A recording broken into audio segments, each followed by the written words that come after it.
When I've looked back on some of my games, I've noticed it happen. But I mean, I've spoke to a lot of people, a lot of coaches, and they're saying, why are you winning and still winning matches and winning tournaments? If it's not broken, don't fix it. Sometimes in the past, yeah, I've sort of doubted myself a lot if I've gone through periods. I mean, especially when I had my neck problem a few years ago in the World Championships and didn't practice for a fair few months. My confidence seemed to drain a lot then, and then I was coming back and I felt as if I was starting again and not really winning matches, which I thought I should be winning. And my confidence seemed to sink a little bit, yeah. But I mean, as time's gone on, I've seemed to gradually got that back. I think Sean's hit the nail on the head there. I mean, he's definitely right. I mean, I always looking for improvement, same as a lot of sportsmen, trying to find that perfect game, which at the end of the day, there probably is no perfect game. I mean, what I've done is stood me in good stead so far, gave me a fantastic career.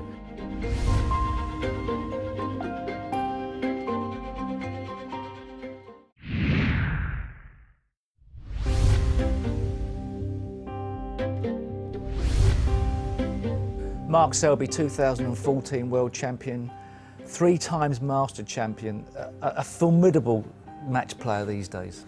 He's sort of in the mould of John Higgins. I think he's sort of taken over as probably, you know, every department of his game is like top notch. He's very, very difficult to beat, plays a lot of superior, like, tactical shots, you know, and a very, very clever player, as well as, like, you know, can score amongst the best in the world as well, you know, which makes him a very formidable opponent.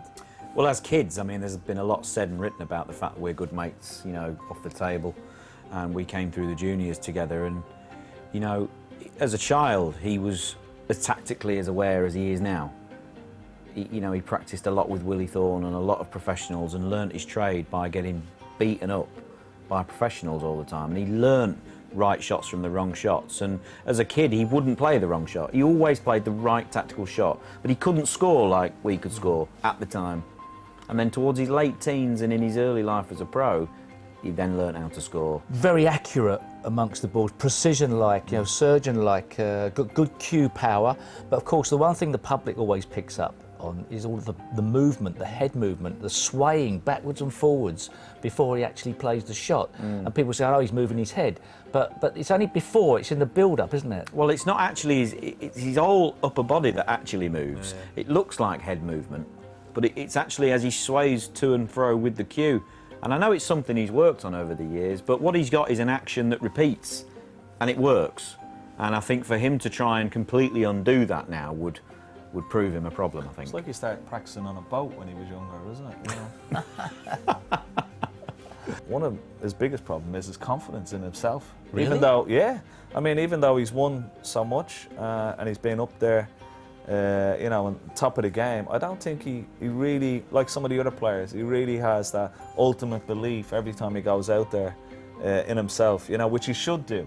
I wouldn't say he's an overconfident type of player or person. I know he's very technically minded.